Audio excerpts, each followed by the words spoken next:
Right. Great. Thanks. Yeah. Can you see the screen right now? Yeah. Yes, that's important. All right. Yeah, I was, I have never used the meme generator before, so this is really my first try. I hope I'm doing it right. This is a talk. It's a fireside chat. This was introduced by Stefan in the last meetup where we spoke about Rector. I really liked the term, so I'm reusing it here. It has this cozy feeling to it, which is good, I think. Yeah, just a gentle introduction to the topic, but nevertheless, it's still a very powerful topic. So that's yeah, like why I threw in some exploding brains here. It's just nice to know that really Rector is on top of everything. If you ask me, in terms of PHP tooling, so that's a lot, I guess. Right. So the program is I do an introduction about Rector, what it is, what you can do with it, yeah, and maybe even a bit about the future of Rector and the future of refactoring. Then Tomas will show us something about yeah, like a practical example where yeah, it really shows how the tool can get you in like help you achieve some goal very quickly, saving you a lot of boring work. So that's going to be very interesting. Then we have room for questions. I'm curious if you have been using Rector already, what kind of things you ran into, or yeah, and that will also be very interesting. What you think can be done with Rector and how you plan to use that tool maybe at some point. Then we have a few words about the book, which Tomas and I wrote, and yeah, I hope that that will be an interesting evening for you. Fireside chat, I actually had to look that up, and I find it very, very interesting because it apparently was a series of radio addresses by Franklin Roosevelt. And well, this is from Wikipedia. He spoke with familiarity to millions of Americans about recovery from the Great Depression, and that I found that very interesting. Of course, it's something different, but when I hear Great Depression, I can only think about legacy code. Like that's what is our Great Depression as developers. And yeah, it's our work, and like every team has legacy code. Even if you're in so-called greenfields, there is this code that you wrote last week and that maybe is not up to your current standard. So there's always part of the code base that you would consider legacy, or when someone joins the team, they will have so many comments about it, even though it's very fresh and very new. So yeah, but still we keep on working like that. Look around, and some projects have these version directories. Like this was the old version, the initial version, and then next to it is v1 or v2 and v3 and so on. And we keep adding new versions to it. Yeah, and even we would say this is fine in a way. We just keep working with that. And I always wonder, well, how much pain will you put up with? There should be some kind of limit, and yeah, I know that we can take a lot of this legacy pain. In fact, there are so many promises about the future that we would like to at some point actually fulfill, because well, we might want to migrate from Zen Framework 1 to Symfony 5. That might be a dream that we have for our project. And of course, maybe some projects have less of an issue there. They are on Symfony 3 and now they need to go to 5, which is probably less work, but still, it's still a dream. It might never happen, actually. We might want to switch from active records to data mapper pattern for storing our data. We might want to start using PHP attributes, like introduced for PHP 8, instead of old-fashioned like configuration as comments, also known as doctrine annotations. Some teams have focus on code design issues, like maybe they want to mark classes as final if they are not extended.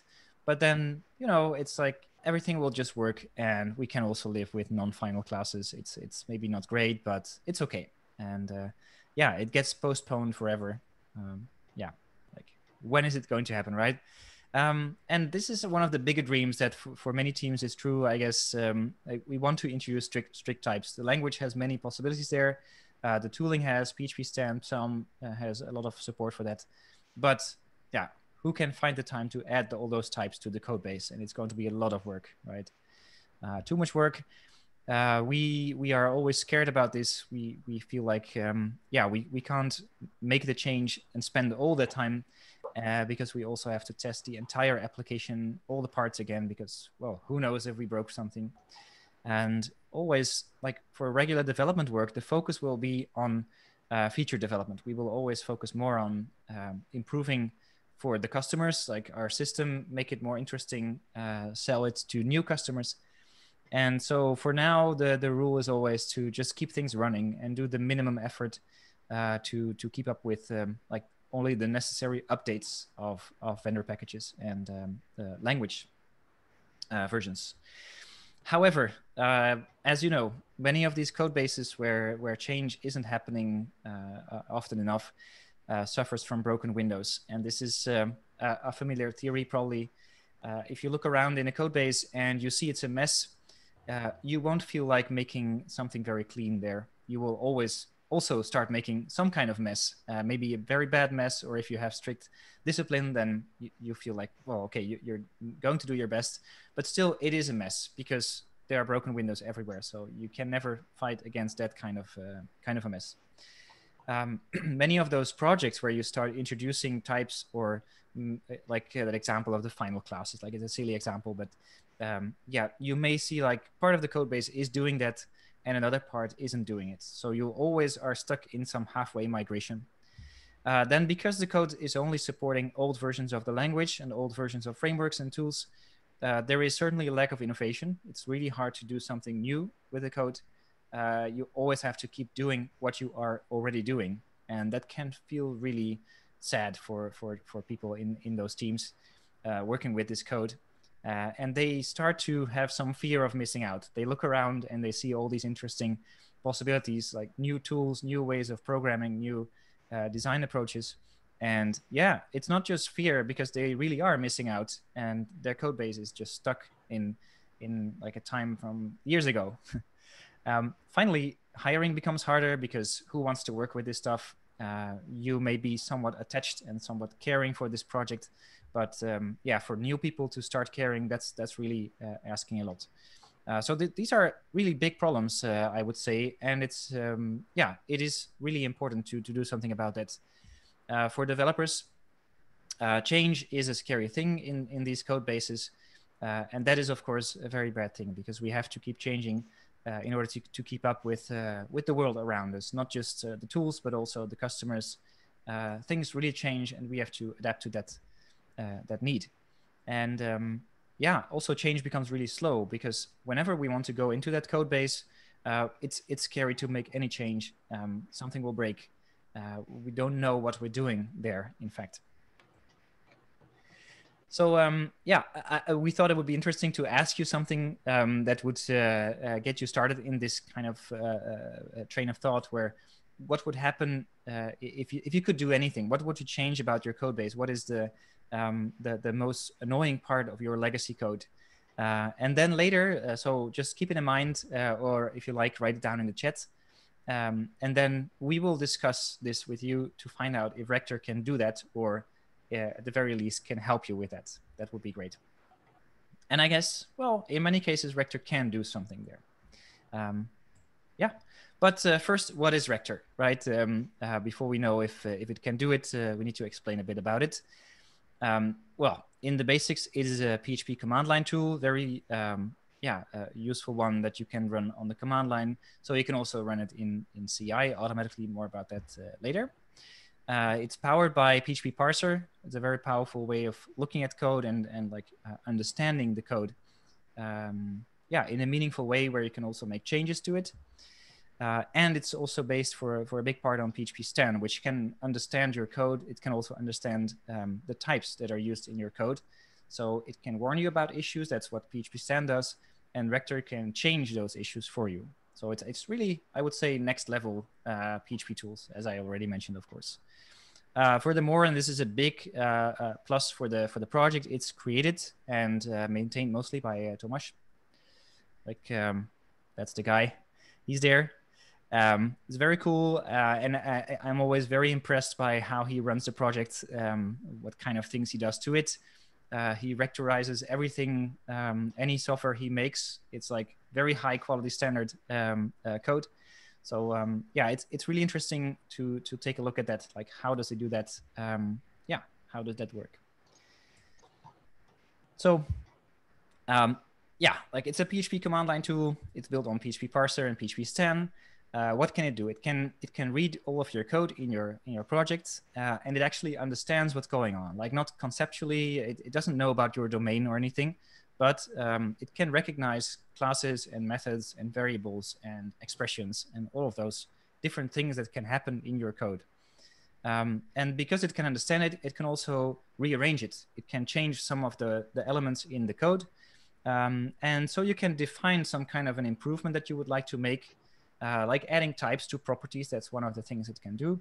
And then you can do that for your entire code base. So there's no manual work involved. You just have to enable that Rector rule, as it's called, and start using it.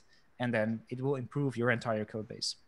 But if that sounds a bit scary, and to me it does sound a bit scary, you can also just fine tune it. So you can say, change this part of the code and skip maybe these classes, which are somewhat dangerous to change.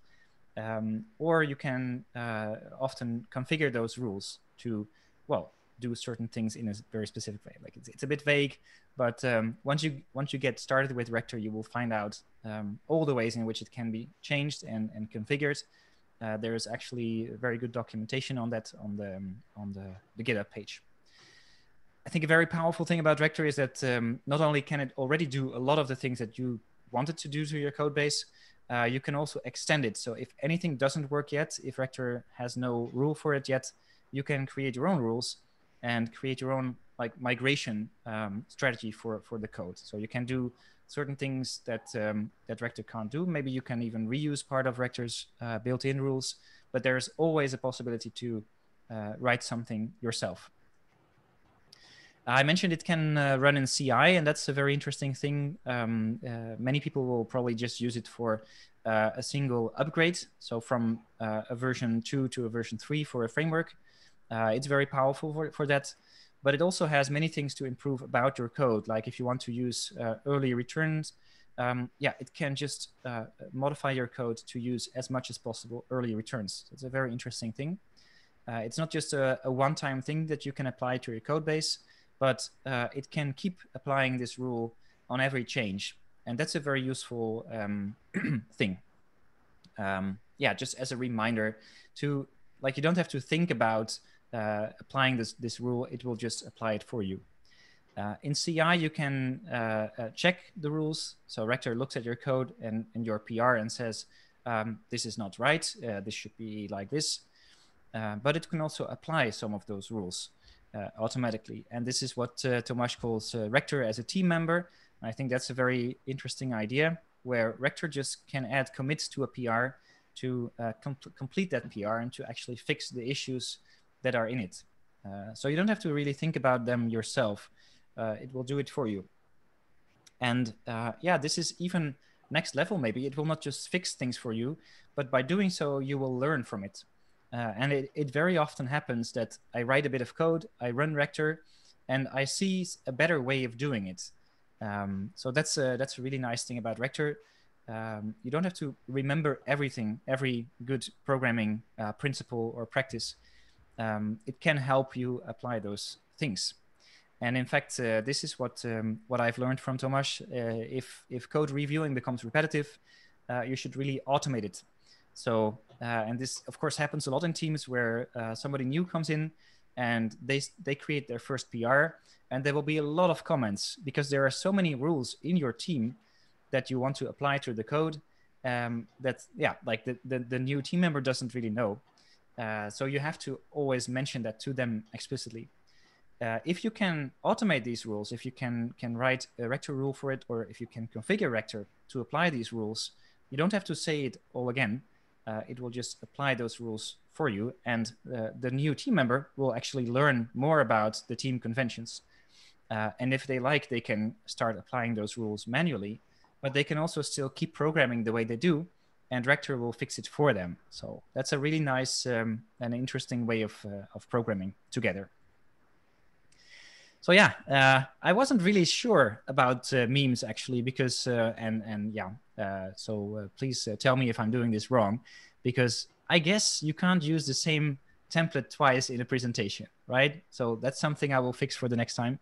But I just find that very amusing that, yeah, like thinking about this next level stuff. And when Tomas and I started working on the book, I was really very like looking for low level things, like just improving bits of the code base, just doing migrations. And then he added chapters to the book about running Rector in CI and showing what it can tell you. And then actually, yeah, it almost starts to feel like someone who comes in and says, oh, there's a better way of doing this this bit of code. And yeah, I will do it for you, right? Instead of just complaining and making your build fail, which can be annoying, it can do it for you.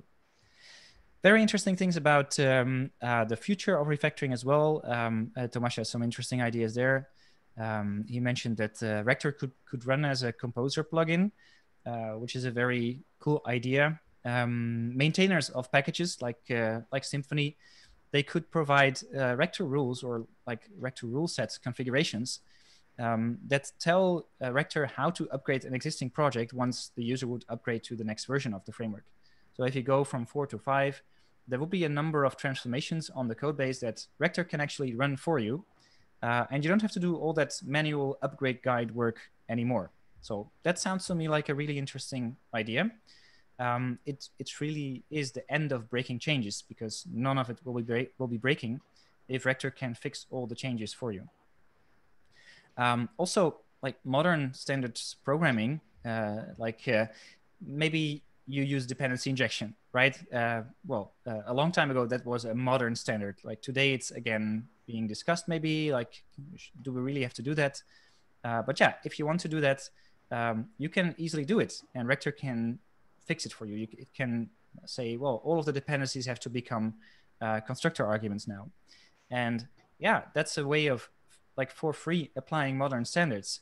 If you would then like to go back to using a singleton approach, you could configure Rector to do that, or you could write your own rule that gets you back to the singleton approach, right? So there's it becomes quite cheap to switch standards actually to modernize entire code bases. So yeah, the idea is there will not be any legacy code anymore, which is like a really nice idea. But of course, like Rector can't really do things like testing your code for you automatically. Like there is no write test rule Rector thing. We fantasized about a rule for writing books about a certain topic. That isn't going to work either, of course, because Rector is not understanding any of the concepts.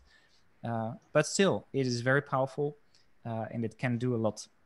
So yeah, as a demonstration, I think it will be nice if Tomas takes over at this point, and then later I'll take it over again. Okay, thank you, Matthias, for a very nice intro. I'm always shying when you start to talk about me. And I want to repay, because before we start to write a book like a year ago, I must confess Rector was in really shitty state, because there was a lot of changes and I didn't have somebody like Matthias to be by my side for many months. So after we started to write the book, I got a lot of feedback how Rector work or doesn't work, and I think in the last 8 months it got really stable thanks to Matthias and his very constructive feedback. And fortunately, the state is captured in the book, so you can now use it, and it should do what you expect it to do much more than, for example, a year or 2 years ago. That's right. Yeah, we can actually run Rector on the book examples and let it be upgraded on its own. Right.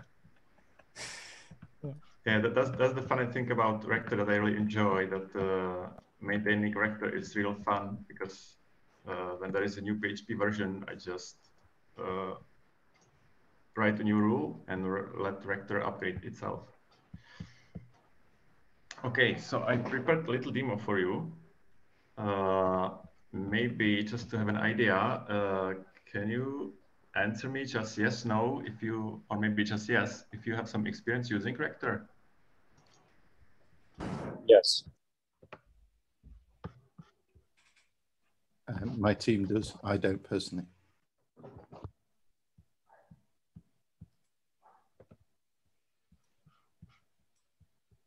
Okay, that's 2 people. That's good. I hope some more. So at least today you will learn how to use it, the rest of you. So here's a little project, Doctrine Behaviors, that I happen to maintain. It basically adds some annotations to your doctrine entities. And just check, yeah. And then your doctrine entities can be translated or logged to the database, or they can have created at or updated at columns. So you basically delegate this behavior to this package. And here we have some tests. I'll try to run them. Okay. And this is a really fresh demo because yesterday I had to reinstall my computer with new Ubuntu because the dev version of Ubuntu wasn't really working. So I had to fall back to long-term support. So everything is new in here. We have some tests, they are running, good. And we have some entities here that use the legacy approach using annotations. Nowadays, since almost a year ago, we can already use something like this. And maybe like this. How can I type it? No? Yes.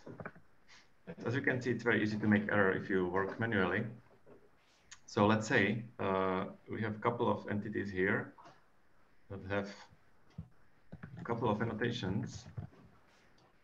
Maybe it's hard to say how much because PHP Storm doesn't show much more than 100. And let's say you want to update to PHP 8 syntax. It can be this package or it can be one of your projects. The first thing probably most people would do would just like type the same syntax.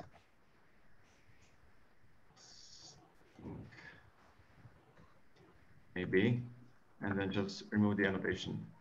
If we had one class like this, it's okay, we can have it finished in, like, I don't know, 2 minutes, 1 minute. But the thing is, we don't have that much time because we have, I don't know how much entity we have. Let me show how much entities we have. Probably 15 entities, maybe more. Yeah. Okay, so we have about 20, 30 entities. And of course, sometimes the syntax is slightly different. So we could use something like found and replace, but then again, syntax is kind of different because we have annotations inside here. So if you know regular expressions, it can be done, but it's really hard to think about. At least it hurts my brain. So instead of doing this one by one for every annotation, we can use Rector, hopefully. So as Matthias said, the Rector is just a command line package. So we can install it. I already did it, I think. Yeah, we can install it with command line. So compose require Rector dev. Already have it, good. So I have to run.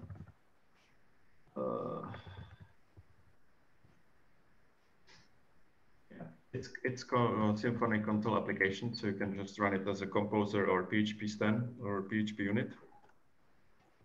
So the best way to start is, I personally don't prefer documentation because I'm just too lazy. So here we have some command that's called init. it should generate the Rector PHP config for us. Let's see. So this looks very weird because it's PHP and it's config. It's not YAML, it's not Neon, it's not ini, but it's Symfony PHP syntax for configs. Something that Symfony is trying to introduce for their own services last 2 years, and hopefully it will get spread more, because in PHP you have much better support for auto-completion and you don't have to remember that much stuff. So we have to configure Rector. First thing would be to set him which paths we have to use. And as there can be some typos, there is a helpful option class can show us what we can use. So here we use paths parameter, and here we just provide paths to our project. Okay, basic one. The code, the set is just, if we click on it, it's just a link to another config. So basically, it's just a bunch of services that Rector runs.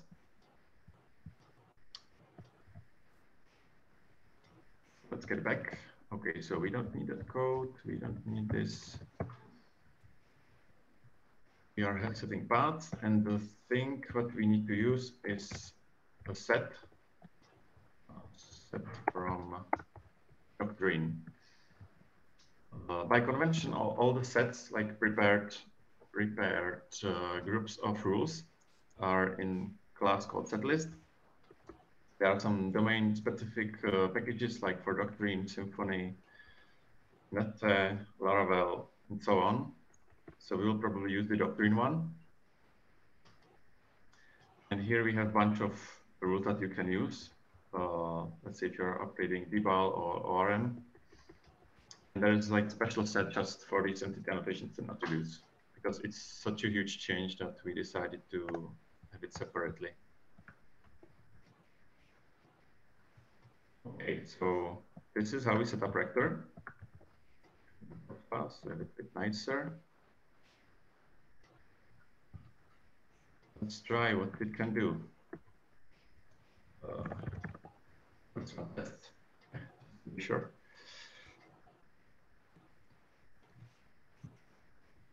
Okay. So by default, if you have a config called Rector PHP and you have configured the paths, it should not be needed to, I haven't tested, but it should not be needed to have the name of command, which is process. Thanks to Symfony, you can also just P, and it will find out there's this one command starting with P. And we will run Rector with dry run. It will just show us what it will change. Okay, so it would change some files. And one thing we added also in last year based on feedback from Matthias and a couple of contributors is to refer the rule, but also why or what changed. Because I don't think Rector should be fixing stuff just without letting you know why.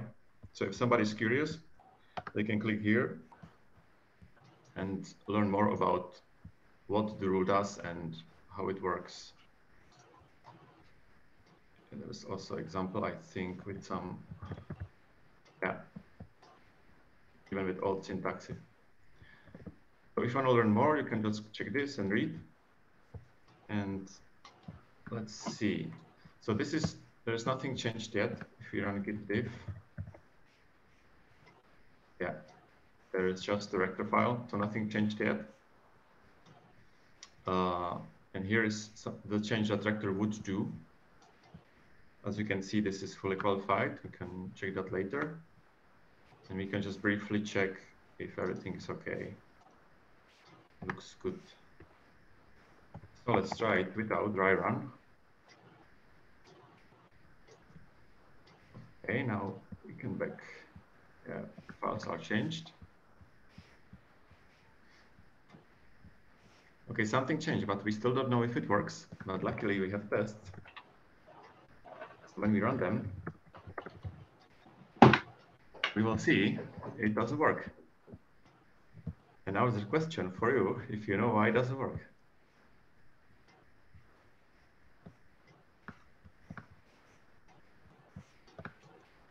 Do you have any ideas? We'll show you the error message. Maybe. Yeah, it's basically one message repeating over and over again. Someone suggests a PHP version? Could be. Could be. We have PHP 8 here, and let's see. Okay, so PHP version is okay, but good tip, because if we had older version, it would probably not work. So PHP version is okay. What else it could be? This is actually the thing that's very frustrating, because if you do upgrade, and if you've done it at least once, then it's quite easy to find out what's going on. But as you can see, now we are basically lost, and we would have to Google, and we would have to probably spend, I don't know, 20, 30, 40 minutes finding what happened. So that's something that Rector can delegate also for you, that you don't have to have any idea what changed. And you can just run the set. And the last thing that we needed here was to change config for the doctrine.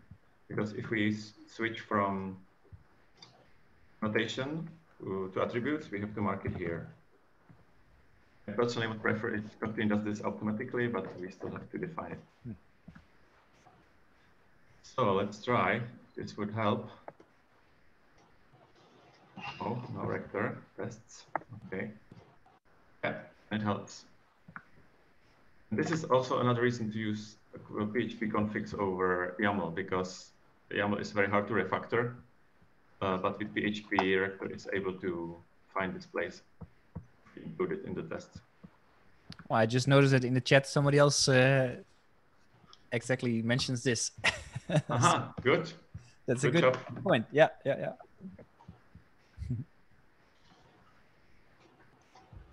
Actually, check the chat also to learn the answer. Okay, so that's just basically how Rector works. Another one cherry on the cake, because we have these entities that are fully qualified, and that's something I don't like because I'm lazy to read the repeated parts over and over again. So usually Rector doesn't handle coding standards, but and you should have your own coding standard that will handle it as you want. This is one of the options that Rector handle with, I hope, auto import names. So if you set this option and run Rector again, I'm sure if it applies on non-changed code. Okay, yeah, so as you can see, it imports the fully qualified names to the short ones for annotations and also for the attributes, if you want. Okay, so that's all for me. Thank you. Great. Yeah, you mentioned that that Rector doesn't apply coding standards. Can you explain it why? Mm-hmm. Well, basically, there are two things about that can modify PHP code. One of them is tokens, which PHP ECS fixer, easy coding standard, and constantly for use. And basically, it means that every character is one token. So we know that there is a space, that there is an equal sign, that there is a space that contains these four spaces. And that's why coding standard is great for making changes that just make your file look pretty.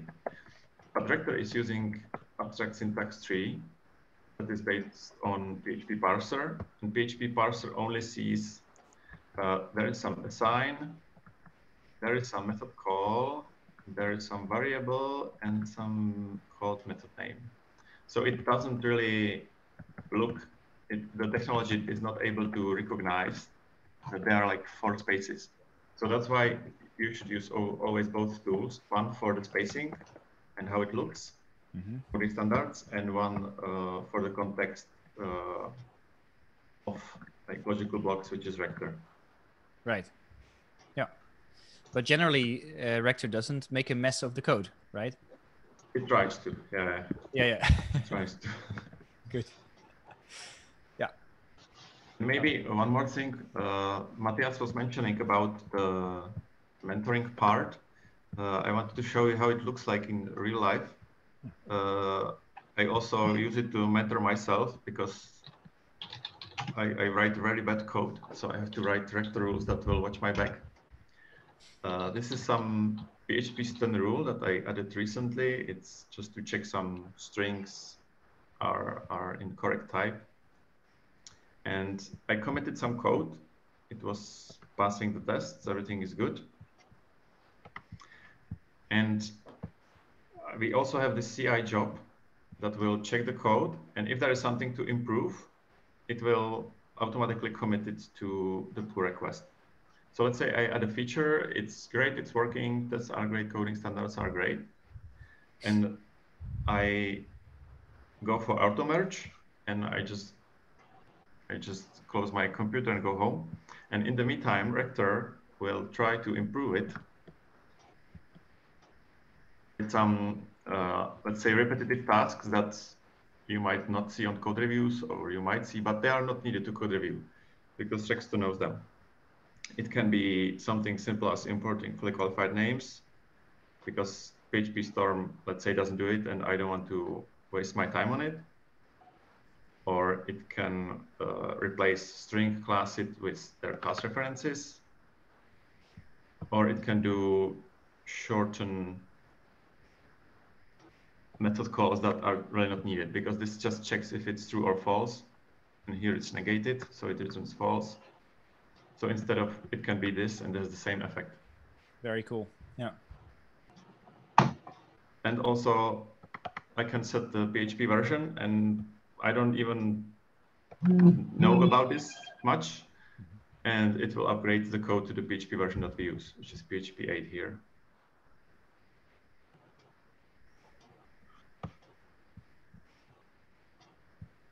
Yeah, that's it. Very nice. Yeah. Also, there was a comment in the chat as well. Then running PHP CS fixer and Rector will keep the CS fixer outputs. Yes, that's right. Yeah.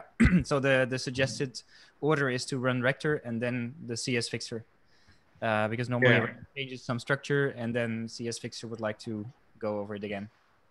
Yes, yes. We also have it in the CI job like this. Where is it? Rector, probably. Yeah. By the way, this is open source. You can just copy it and use it. It's in the simplify package. So this is basically the all setup that you need. Like composer install, then run Rector process, and then just run your coding standard. And this is a commit job. Cool. Yeah. Okay. So I'm curious about that question I asked earlier. What are your dreams for your legacy projects? And well, we can take a look at, could Rector do that for you? Or at least, well, can you do it with Rector? Maybe that's a better way to say it. Who has an ambitious plan?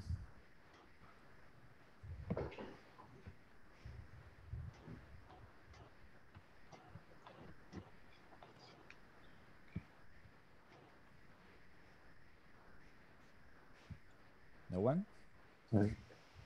I can definitely go, and I know this is a workable plan though, but just for other people. So migrating kind of versions of PHP unit where there's been kind of name changes, namespace changes, types, and all of that. We found that incredibly kind of useful. In a very large code base, well, reasonably large code base, 22,000 tests. So yeah, Great. not something that you wanted to do manually. Yeah. exactly. Yeah. Yeah, it just feels silly to do that. Yeah. So yeah, I think Mark in the chat was suggesting an idea Okay. around creating consistency and passing data to views in Laravel. Oh yeah, share, that's a Mark? nice one. Yeah. Yeah. I'm not sure if that's is that something Rector already does? Do you know that, Tomas? I'm not sure what exactly in Oh, Laravel. yeah. The example is from maybe Laravel specific. Create consistency in passing data to views using the compact function or a width, Mm-hmm. like Mm-hmm. what's that called? I don't know. A chained with method, I think. Chained. So Right. yeah. Yes. Cool. Yeah.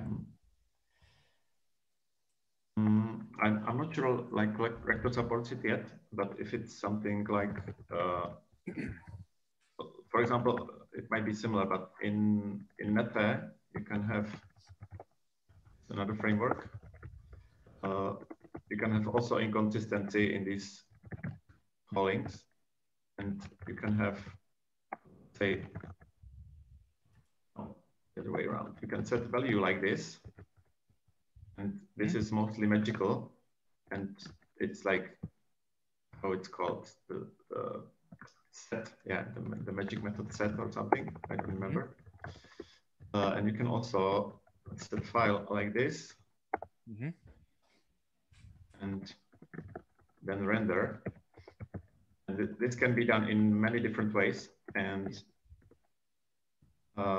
there is a rule that can notice this. So if it's something written in PHP, you can write your custom rule, and there is a rule that, I don't know, this one, that first moves it to argument, and then all the variables moves to array. Right. So it's not supported yet, but it's quite easy to write it. Yeah. A very similar thing can be done. Yeah, it's like as long as and this is what Tomas mentioned, like the abstract syntax tree, it can recognize all the elements of the code. So it says, oh, there's a this variable and a template, like retrieving a property from this, and all of that can be recognized by you as the creator of a new rule as well. So you can look for specific patterns there. If that variable is called template, or is in fact of a type template, that's maybe a better thing to do. Then you can recognize that somebody is trying to set a property on that.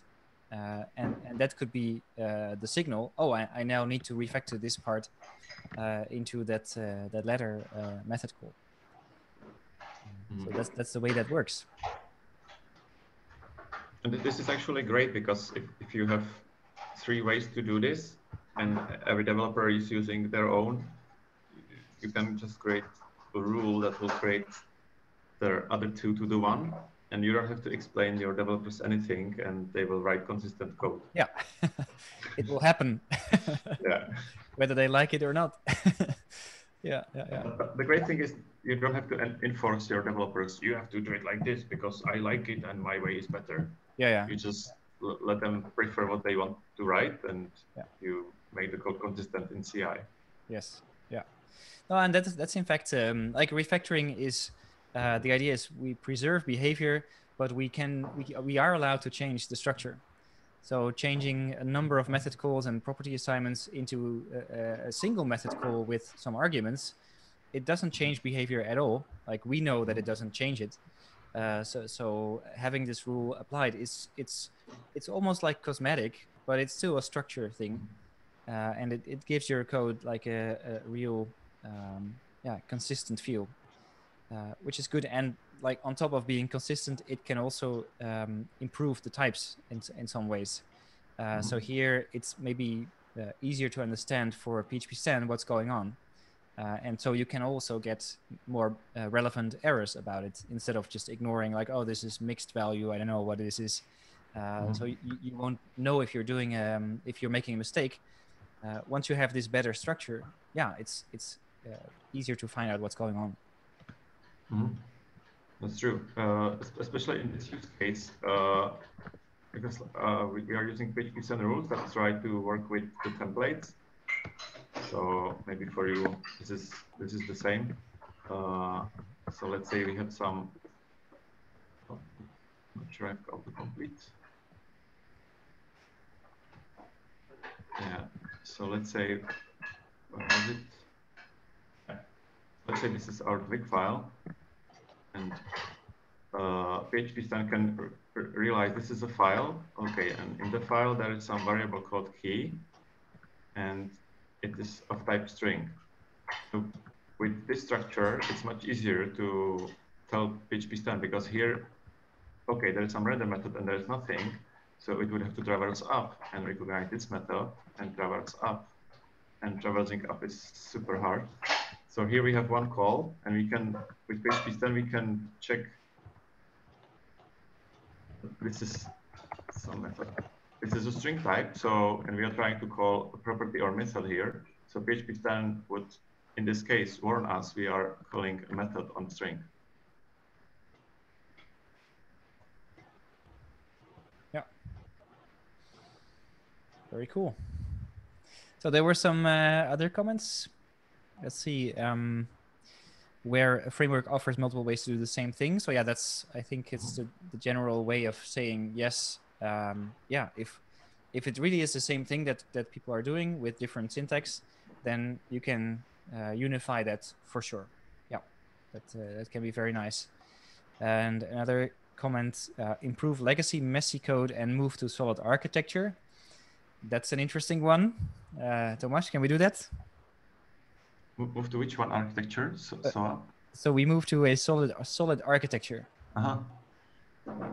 Solid being maybe, I don't know, solid principles, or solid like a really good one. If it's, I mean, if you can explain it to other developer and they can repeat the task, then you can create a rectal rule from that. Because Right. if you say, junior developer, your code is so bad, it should be more clean. And they're like, what do you mean? Well, read some books and you will understand. And they don't know what you mean. But if you can explain, okay, we are using some property and it's magic, so we don't know the key type. But here we know it's a string. And with types, our code is reliable, more reliable, and more stronger. So if you can explain this to a developer, then you can create a rule for it. Mm-hmm. Yeah, it's almost like a recipe where you say, look for these kinds of assignments, then change it to that. And if you can describe that precisely enough, then you still have to learn the language of PHP parser to do that. But then you can do it for sure. Yeah. But things like for architecture, usually it's like using abstractions, and yeah, that can be a difficult thing for the tool to understand. Like, when do you have to use an abstraction? What is a good abstraction? Because it's also about using the right words.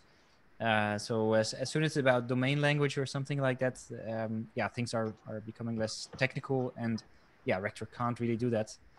But if you would like to make like to decouple parts, you could definitely instruct Rector to use an interface instead of a class, or maybe create an interface for an existing class and start using it everywhere else. All of that stuff could be programmed. So yeah, it's yeah, you can use Rector to solidify a good architecture for sure. There's another comment. I am in a curious situation. I develop PrestaShop modules, and the older 1.6 plus versions are using legacy PHP less than 7.1 without Symfony, while the newer 1.7 plus versions are like 30% Symfony 3.4 and PHP 7.3. Okay. And finally, the latest 1.7 plus versions use Symfony 4.4 and 7.4 PHP. Okay. I wonder how can Rector help me with keeping up with this? Nice. Yeah. It's like the projects are in halfway migrations, it sounds like. Well, I know for Symfony and PHP, there is a migration set, like from Symfony 2.7, the latest, and from PHP 5.3. For PrestaShop, not yet. it always depends. Like there is a Drupal set maintained by community. There is Typo3 set also maintained by Sebastian. So I think like in some areas like PrestaShop, WordPress, and WordPress is also being maintained by Lioloso, I think. It's kind of slowly. It waits for the domain, or not domain, but the framework kind of leaders or gurus who know how to upgrade, who are yet to create the upgrade rules for their communities. Yeah. Yeah, and there is probably a lot of work in that to define the right rule set. But yeah, I think most of the framework migration rule sets are built on generic rules that are already in Rector, right? Like change this class, add an extra argument to this method call, or rename the method call, something like that. That's the kind of changes that the framework usually proposes. But yeah, I can imagine in some cases it's going to be a lot of work.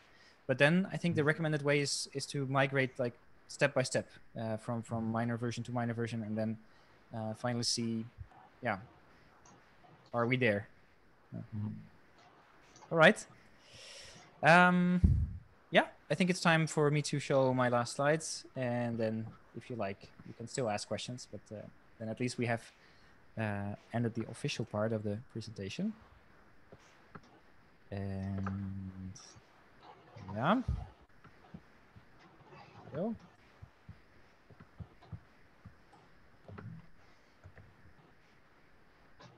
All right, just a few words about the book. It was already on the invitation slide as well.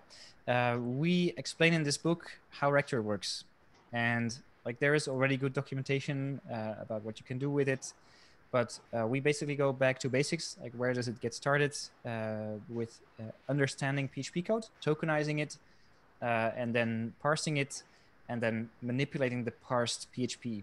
So we show basically the ingredients for Rector, and then we show how Rector works at a higher level. We discuss its place in the ecosystem, like what tools does it use, or is it built upon? How to extend Rector with your own rules, and then with like how Rector works. That really gives you all the basic knowledge you need to create your own like transformations for your code. And for me, an important, very important topic is TDD for these rules, like how to make sure that you create the right rules, deal with all the edge cases you can imagine, and make it a safe thing to do, because you want to prove that your transformations, your rules are doing the right thing, or else your coworkers might not like your idea to start using Rector. Because sometimes it is a scary thing to do, like to tackle one issue at once for an entire code base. And finally, it shows some configurations for GitHub Actions and like best practices for making Rector that contributing member of your team. So I hope you will buy it, of course, if you didn't already do it. And as I learned, there is a chance to win a copy of the book. If you don't win, you can still get a discount by following this link. So, and by buying it, you support development of the book as well as the project. So, which is very important because there's always a lot to do. Tomas tells me he's spending several hours a day, every day, on this project to make it work for everyone. So, yeah, thanks for that. And yeah, I hope the project will be useful for you in some way. And that's it for the official presentation. Thank you very much.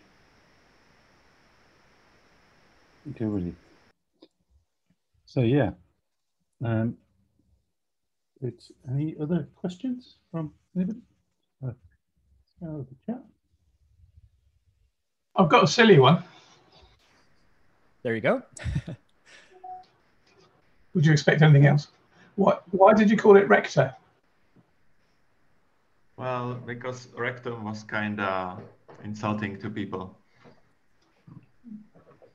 No. It was first it was called Reconstructor, but when you typed Reconstructor/Reconstructor, it was just too long. So we shortened it to Rector, just shorter. It's a happy coincidence. In English, a rector is a type of priest. Yeah. we have rector as like a leader of the university. Oh yeah. Oh, there's that one too as well. Yeah. Well, not so common here. Yeah. Well, first rector was just a tool to help with upgrades, but the more I see it, like as Matthias mentioned, as like a coach. So maybe a rector of university that's collecting some knowledge over years and years and years, and can it share it with you back? Because I hope, like, let's say in many years, if PHP is still around, I hope a rector will be a tool that people can learn from. And even though, like, let's say in 100 years and we will be all dead, that people will be able to learn from rector some wisdom of elderly people and contribute their own wisdom.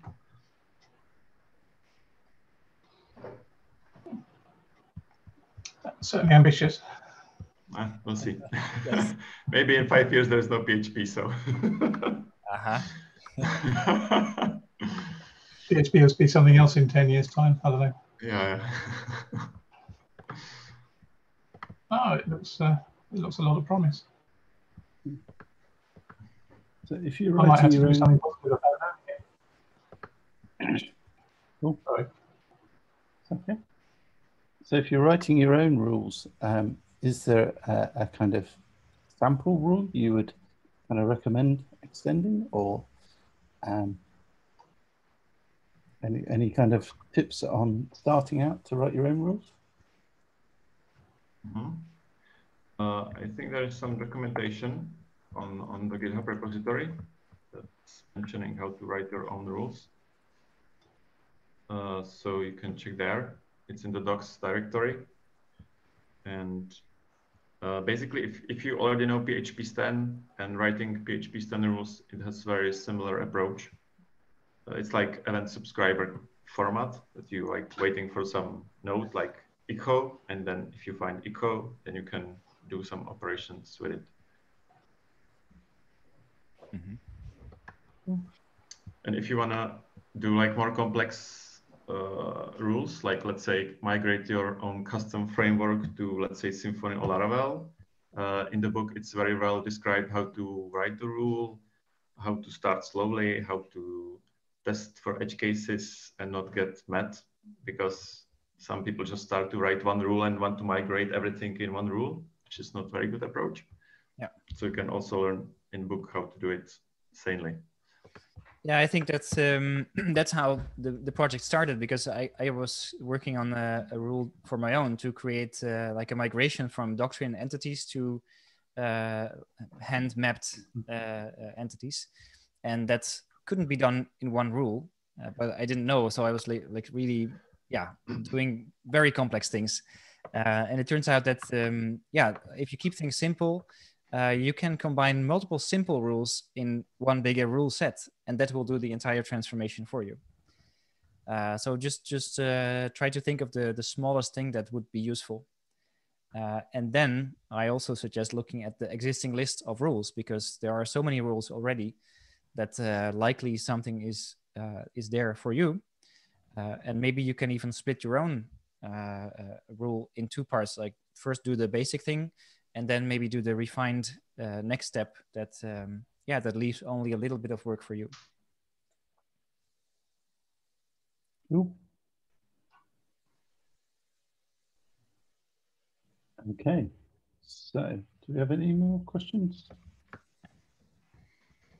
We're all good. So I'm gonna, as we said, what you really ought to do is go buy the book. So the book is available on Leanpub, but somebody this evening is going to walk away with one. Courtesy of us. So it's really fortunate. Zoom does the attendee list with co-hosts at the top. So we've got 31 people in the room. We've got 5 co-hosts. So Thomas or Matthias, would you like to give me a number between 1 and 27? Thomas? 14. 14. 14. We'll count down 14 now. 1, 2, 3, 4, 5, 6, 7, 9, 10, 11, 12, 13, 14. Mr. Snape. Congratulations. You have won a copy of Rector. You can sort out those Laravel rules. Congratulations. Well done. If you can message me the email address on the chat or on Slack, because I know you're in Slack, message me the email address you'd like that to go to, and it'll be winging you away after the meetup. Will do. Thanks. Great. Congrats. And thank you again to our speakers. Matthias, Tomas, thank you very much. Really interesting. Thanks for inviting us. Thank you. Danny, have we got any news of who we've got next month? Who's next month? October. So for next month, we have we're going to have Derek Reddins doing a talk on PHP 8.1. Excellent.